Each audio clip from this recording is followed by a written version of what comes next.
예, 오늘은 이제 마가복음 12장 1절에서부터 12절까지 말씀입니다. 예수께서 비유로 저희에게 말씀하시되 한 사람이 포도원을 만들고 산울로 두르고 접지 않은 구유 자리를 파고 망대를 짓고 농부들에게 세로 주고 타국에 갔더니 때가 이르매 농부들에게 포도원 소출 얼마를 받으려고 한 종을 보내니 저희가 종을 잡아 심히 때리고 그저 보내었거늘 다시 다른 종을 보내니 그의 머리에 상처를 내고 능욕하였거늘 또 다른 종을 보내니 저희가 그를 죽이고 또 그 외 많은 종들도 혹은 때리고 혹은 죽인지라. 오히려 한 사람이 있으니 곧 그의 사랑하는 아들이라 최후로 이를 보내며 가로되 내 아들을 공경하리라 하였더니 저 농부들이 서로 말하되 이는 상속자니 자 죽이자 그러면 그 유업이 우리 것이 되리라 하고 이에 잡아 죽여 포도원 밖에 내어 던졌느니라. 포도원 주인이 어떻게 하겠느냐 와서 그 농부들을 진멸하고 포도원을 다른 사람들에게 주리라. 너희가 성경의 건축자의 버린 돌이 모퉁이의 머릿돌이 되었으니 이것은 주로 말미암아 된 것이요 우리 눈에 기이하도다 함을 읽어보지 못하였느냐 하시더라. 저희가 예수의 이 비유는 자기들을 가르쳐 말씀하심인 줄 알고 잡고자 하되 무리를 두려워하여 예수를 버려두고 가니라. 아멘. 이 포도원 비유는 뭐 사실 다들 잘 아는 내용이기도 하고 또 이제 잘 아는 내용이라고 생각도 합니다. 뭐 내용은 읽은 대로 한 사람이 이제 포도원을 만들고 거기서 이제 뭐 접지않은 거랑 다 만들어 놓고 쉽게 이야기해서 요즘 말로 시설 투자를 다 해놓고 그걸 이제 세를 줬다는 거예요. 세를 주니까 그래서 이제 세는 사람들이 거기 포도원을 경작했겠죠. 그러고 난 다음에 자기는 이제 타국에 갔다. 그래서 이제 얼마 뒤에 내가 그 소출을 좀 받자. 내가 쉽게 이야기하면 월세 내놔라 이렇게 하니까 이 경작하던 사람들이 월세 받으러 온 사람을 뭐 때리고 머리에 상처 내고 결국 죽이고 이렇게 했다 이렇게 했습니다. 그러면 이제 이 비유를 이제 많이들 들었을 거예요. 우리가 이제 교회 다니면 이 비유를 이제 많이들 하는데 요즘 왜 영화 같은 거 할 때 뭐 스포일러 하는 거 있잖아요. 미리 줄거리를 이야기해 주는 거. 우리나라 사람들한테 이제 그게 이야기가 된 게 옛날에 그 식스센스가 개봉됐을 때 그 식스센스는 정말 그 마지막 장면 한마디 그 브루스 윌리스가 귀신이다 하는 그 한마디만 해버리면 영화 자체가 아무 의미가 없어지는데 그때 이제 이게 본격화 됐다 그러더라고요. 제가 왜 이야기를 하냐면 이제 욥기를 쓸 때도 제가 이걸 이렇게 오늘 써놓고 왔는데 우리는 예를 들어서 욥기를 볼 때에 처음에 이제 욥기 1장에 이제 하나님께서 왜 욥을 고난에 처하게 그냥 방치하셨는가라는 이런 이야기들이 있어요. 뭐 사탄이 어쩌고 저쩌고 하면서 얘기했는데 욥 입장에서는 그걸 모르는 거야. 욥 입장에서는 욥이나 새 친구나 이런 사람들은 그걸 모르는 상태에서 지금 이 이야기가 진행되고 있는 거란 말이에요. 그러니까 지금 사람들은 자기들이 성경을 읽을 때에 욥기 1장에 나오는 내용들을 읽으니까 자기가 그냥 욥에 대해서 안다고 생각해 버리는 거예요. 안다고 생각하는 거예요. 그러니까 이게 그냥 자연스럽게 욥은 의인이고 그 다음에 새 친구들은 욥에게 좀 안 좋은 소리를 한 사람들이고 뭐 이런 것들을 그냥 그대로 확 받아들이는 거예요. 그러나 성경을 보는 입장에서 보면 욥이 하는 말들이나 새 친구들이 하는 말들은 1장, 2장에 나오는 하나님과 사탄의 대화 이런 걸 모르는 상태란 말이에요. 모르는 상태에서 하는 얘기란 말이에요. 지금 이것도 이 포도원 비유도 지금 사람들은 예수님께서 십자가에 다 돌아가시고 난 다음에 그리고 뭐 사도들이 예수님이 어떤 분이라는 걸 다 전하고 난 다음에 지금 이걸 읽으니까 그냥 자기들 읽으면 자기가 다 안다고 생각한단 말이에요. 그냥 옛날에 우리가 이제 함께 다녔던 교회 목사님이 설교를 할 때 여행 가봐도 소용없다, 별거 없다, 그 사진하고 똑같다 이래 얘기를 한 적이 있어요. 이제 그때 막 사람들이 막 다 좋아하고 근데 저는 생각이 달라요. 왜냐하면 사진은 여기다 갖다 놓으면 내 눈에 보이는 것 중에 아주 일부야. 그런데 여행을 가면 사진에 보이는 그 풍경이 내 시야에 들어오는 전부단 말이에요. 전부. 다른 거 아무것도 없이 그것만 있단 말이에요. 그러니까 예수를 믿는다는 것 자체도 이렇게 성경을 스포일러처럼 미리 알고 이렇게 보면 자기 삶의 일부로 보여요. 이게 일부로 보이는 거예요. 그리고 무심결에 그냥 안다고 막 생각하고 막 넘어간단 말이에요. 성경을 사실 전혀 모르는데. 그 이제 오늘도 이 포도원의 비유를 사람들은 그냥 단순하게 이렇게 생각해요. 그냥 이 종들이 포도원을 차지하려고 했다. 그러니까 아들을 보내면 상속자를 죽이고 뭐 어떻게 하려고 했다. 뭐 이렇게 생각을 해요. 그리고 이게 유대인들의 이야기다. 유대인들의 이야기다. 예수님을 죽인 유대인들에 대해서 예수님께서 미리 비유로 말씀하셨다. 뭐 이렇게만 얘기를 하고 넘어가요. 이제 그렇게. 그런데 지금 우리는 여기서 이제 성경을 떠나서 지극히 상식적인 질문이 있어요. 저는 그런 생각해요. 왜 종들이 이렇게 무식한 짓을 했을까? 주인을 죽일 것도 아니고 종이나 아들 죽여가지고 해결될 문제가 아닌데 여기 이제 본문 예수님의 비유에도 주인이 와서 그거 다 뺏었다 이렇게 했단 말이에요. 그만한 권력이 있다는 걸 자기들도 안단 말이에요. 그때 저항했다는 소리도 없어. 그러면 포도 농부들은 왜 주인을 배신했느냐? 이게 지금 사실은 뭐 가장 중요한 문제는 아닐지 몰라도 분명히 이 비유에 있어서 좀 중요한 문제단 말이에요. 또 하나는 왜 하필 포도원이냐? 왜 하필 포도원이냐? 이런 문제가 있단 말이에요. 그러면 우리가 비유를 할 때는 그러니까 친구들끼리 뭐 이야기 하다가도 비유를 딱 얘기했는데 그게 듣는 사람들이 그 상황이 그거는 그래 이야기할 건 아닌데 이렇게 말할 수도 있단 말이에요. 비유를 좀 잘못하면 다. 그런데 여기서는 예수님이 뭐 했기 때문에 비유가 완전하다 이런 게 아니라 이 비유는 굉장히 온전하다는 걸 어디서 알 수 있느냐 하면 마지막에 그 유대인들 자기 이야기인 줄 알아들었다 했거든. 그러니까 지금 그 상황에서 이 비유는 너무 적절한 비유였다는 거예요. 그러면 우리가 먼저 이게 왜 하필 포도원일까? 이걸 한번 생각해 볼 필요가 있습니다. 그런데 우리가 이제 잘 알다시피 요한복음에 보면 예수님께서 나는 포도나무고 너희는 가지다 이렇게 얘기를 했어요. 근데 이제 뭐 성경에는 예수님께서 이제 늘 포도로 이렇게 비유를 하시죠. 뭐 직접적으로 내가 포도나무다 이렇게 하셨기 때문이기도 한데 그 뭐 이제 어떤 설명들은 그렇게도 합니다. 그러니까 예를 들면 성경에서는 하늘색, 파란색은 하늘을 나타내고 빨간색은 사람 아담이란 말 자체가 붉다 이렇게 하기 때문에 그거 두 개가 이제 섞여 있는 색깔. 그러니까 말씀이 육신이 된 어떤 그런 색상을 띠고 있어 색깔적으로 볼 때 그리스도를 표현한다. 사실 그 제사장이 옷을 짤 때도 청색, 자색, 홍색 실을 가지고 엮거든요. 그러니까 하늘의 색과 사람의 색과 그 말씀이 육신이 된 예수 그리스도의 색을 엮어서 이렇게 포를 뜨기도 하고 이렇게 합니다.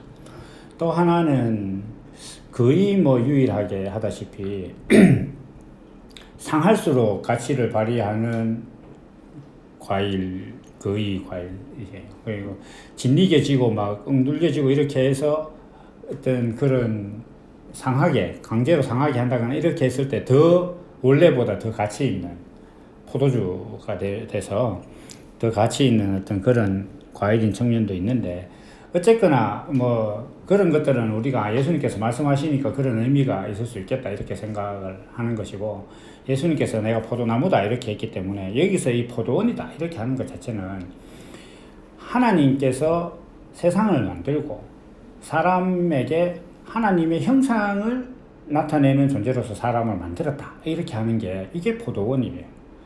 그러니까 한 사람 안에 그리스도 하나님께서 뜻하신 어떤 그 뜻이 그 사람 안에 본성이 돼서 그것이 삶으로 행동으로 표현되는 그 존재가 그리스도단 말이에요. 그게 예수단 말이죠.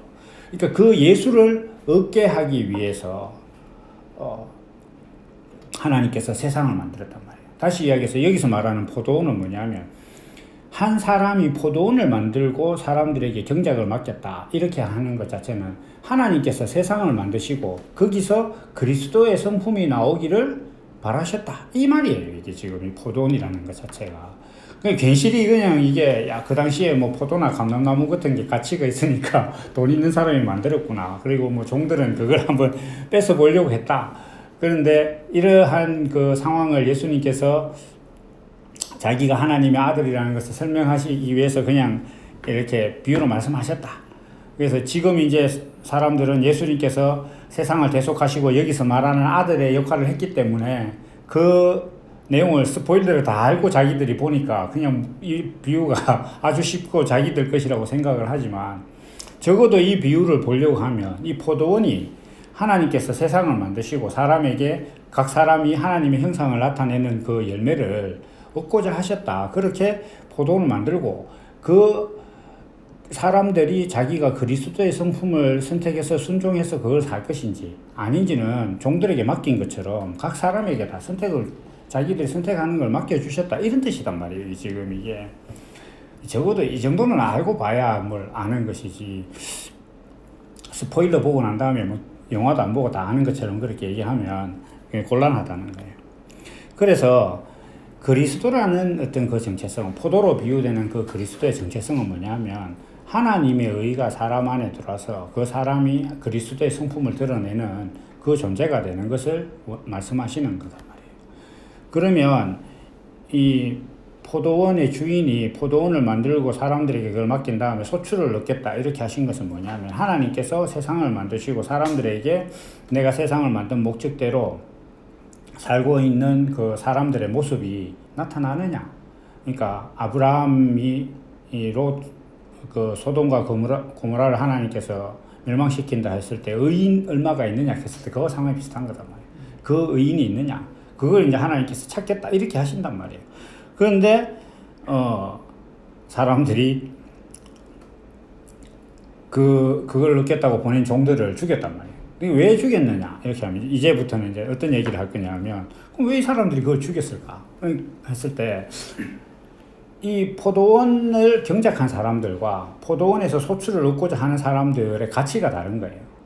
그러니까 이게 예를 들면은 세상 사람들이 경작하는 것들을 자기 하나님께서 구하셨으면 자기들이 이때까지 경작한 거니까 주면 된단 말이에요. 주면 된단 말이에요.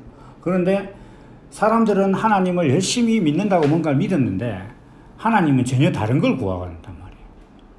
다른 걸 구하니까 줄 게 없거든. 그러니까 때린단 말이에요.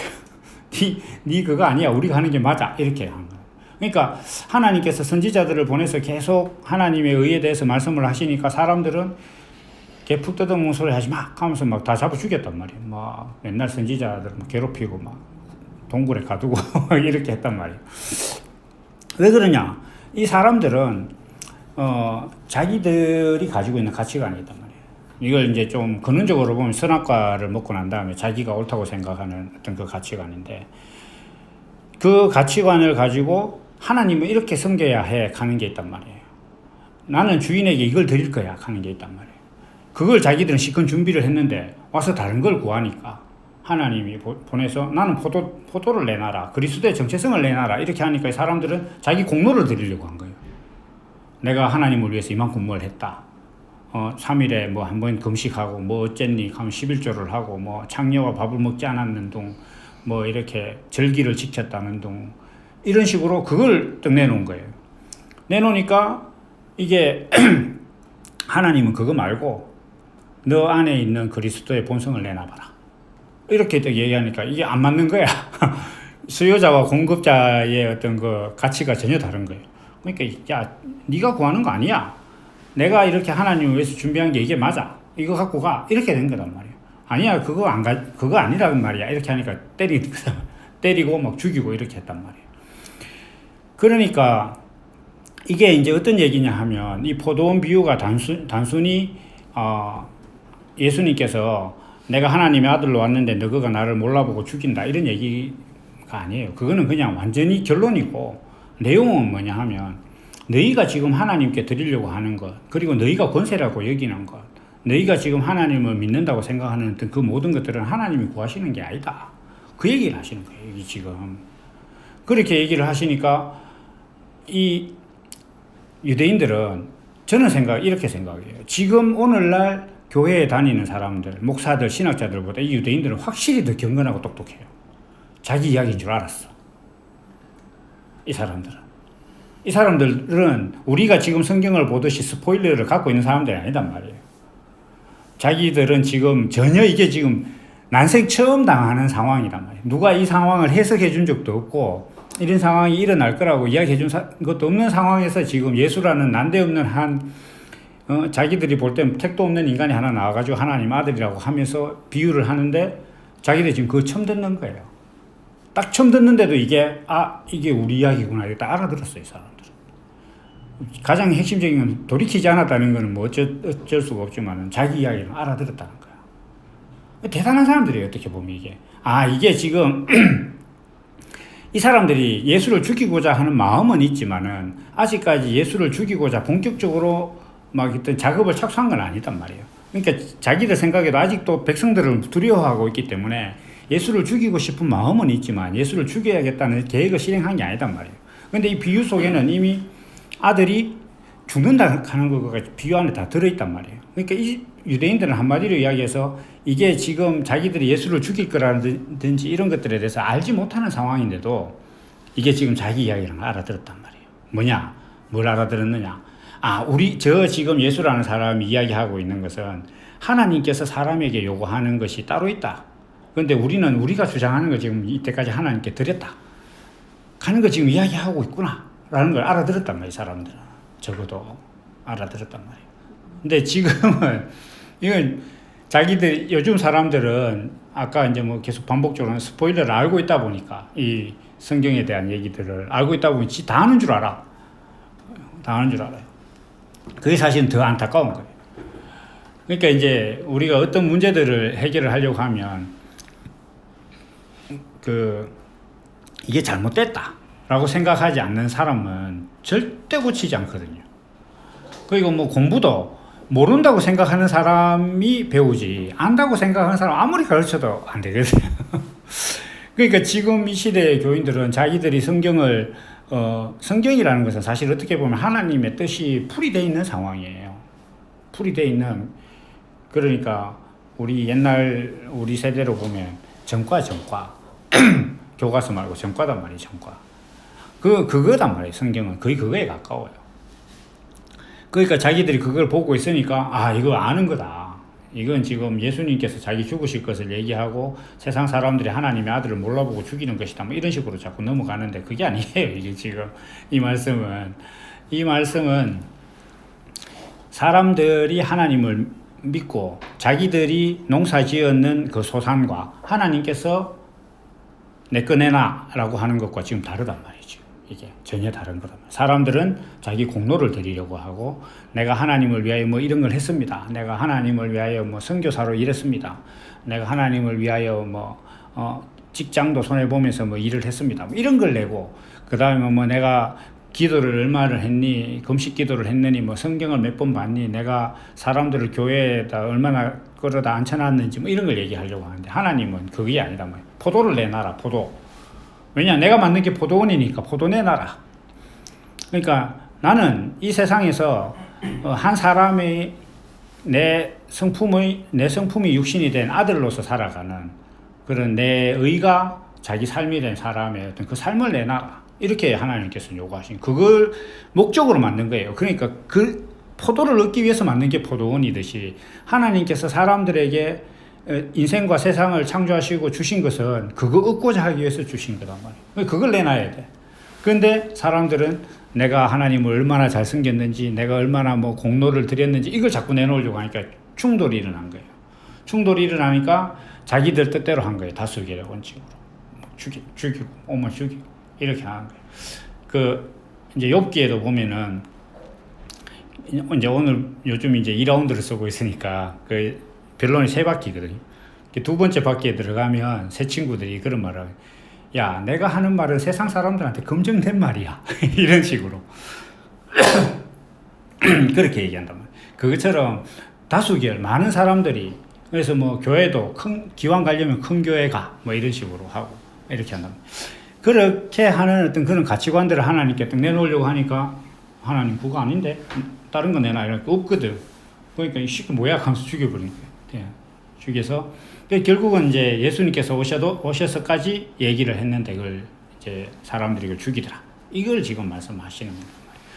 그래서 여기서 이제 중간에 보면 그게 나와요. 건축자의 버린 돌이 어쩌고 저쩌고 막 이렇게 모퉁이 대로 됐다 이렇게 하는 거면 같은 돌인데 건축자가 보는 것과 성전의 가치로 보는 것으로 봤을 때 돌에 대한 가치가 전혀 다르다는 거예요. 지금 이 상황이단 말이에요. 이게 지금 사실 성경을 조금 이렇게 관심 있게 보면 이 포도원 비유 중간에 성전의 모퉁이 돌 비유가 나온다는 건 굉장히 생소한 거예요. 이게 난데없이 막 여자들만 마치 여탕에 남자가 한 명 들어간 것처럼 이상한 거다. 이게 지금 사실 비유가.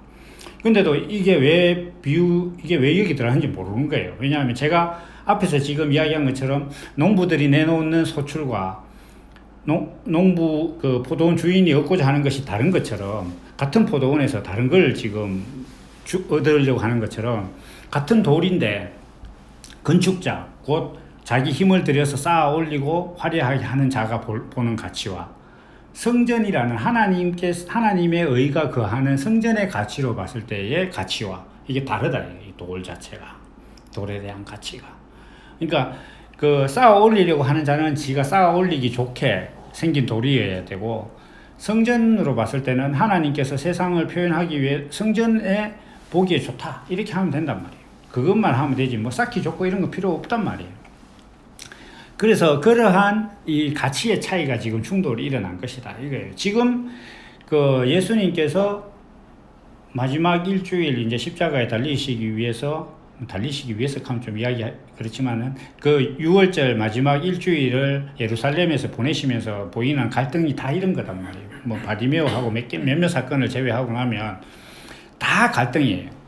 그러니까 변화사건 사건 이후에는 제자들과 그리스도의 정체성에 대해서 다른 그 갈등을 심화시키고 그 다음에 유대인들하고 와서도 유대인들하고 이야기할 때도 뭐 어떤 그 권세가 무엇이냐라든지 성전에서 제사 지내는 어떤 그것에 대한 어떤 가치가 다르다는 것들을 지금 계속 이렇게 대비시켜 나가고 계신 거단 말이에요. 지금 이 상황 자체가. 그래서 이 전체적인 대비와 흐름을 잘 이해를 안 하고 그냥 단순히 우리가 뭐 예수 믿으면 구원받는다는 그냥 뭐 어떤 그 주문처럼 그렇게 이 성경을 봐가는 상황에서는 이걸 이해할 수가 없는 거예요. 그래서 이 포도원의 비유는 그 사실은 예수님께서 굉장히 많은 비유를 하셨지만 거의 마지막 비유에 속하거든요. 그러니까 그 마지막 일주일에 하신 그런 비유인데 그 놀랍게도 다른 비유들은 막 사람들이 처음에 비유를 했을 때는 이 비유가 무슨 뜻인지 모르겠다 하고 과연 어렵도다 해서 뭐 이렇게 했거든요. 그런 말들도 있어요. 어떤 비유에는 어렵다 하면서 뭐 씨 뿌리는 비유 같은 게 예수님이 따로 제자들이 물으니까 막 설명도 해주고 이렇게 한단 말이에요. 근데 이 비유 같은 경우에는 바로 알아들었다. 바로 알아들었다. 이 유대인들이. 그러니까 이게 지금 뭐 영화로 치면 거의 클라이막스란 말이에요.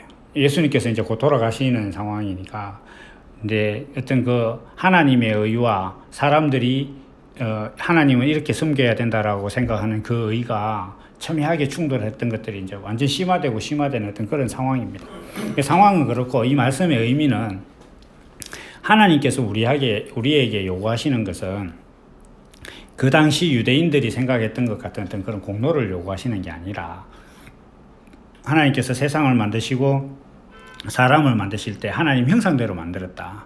그러니까 하나님의 이미지를 나타낼 수 있는 존재로서 만들었다. 이렇게 하셨기 때문에 그 사람이 하나님의 형상을 성품을 나타낼 수 있느냐 없느냐가 하나님께서 우리에게 구하는 것이지 우리가 이 당시 유대인들처럼 뭐 교회에 얼마를 가고 뭐 성금을 얼마를 하고 어떤 생활을 하고 말을 조심하고 이런 것들을 하나님께서 구하시는 것이 아니다.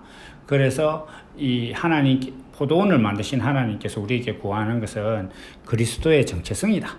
그래서 이렇게 아주 간단하게 정리를 할 수 있는 어떤 그런 말씀입니다. 그래서 아마 우리가 이 포도원의 비유를 뭐 이렇게 사실 이때까지 잘 안 봐왔을 거기 때문에 어떨지는 모르지만 이걸 이렇게 알고 보면 굉장히 놀라운 거죠. 예수님께서. 사실 저는 좀 뭐 그게 가장 놀랐고 두 번째는 유대인들이 알아들었다는 게 굉장히 놀랐어요. 이제 지금 사람들은 그마저도 뭐 모르는데 그래서 그런 것들을 볼 수 있었습니다. 그래서 이 말씀을 가지고 우리는 하나님께서 우리에게 구하는 것은 수양의 기름이나 뭐 천천의 기름이 아니다. 하나님께서는 하나님의 공의를 우리가 삶으로 나타내는 그것을 원하시는 것이다 라는 것을 다시 한번 돌아보는 그런 말씀이 되겠습니다. 오늘은 여기까지 하겠습니다.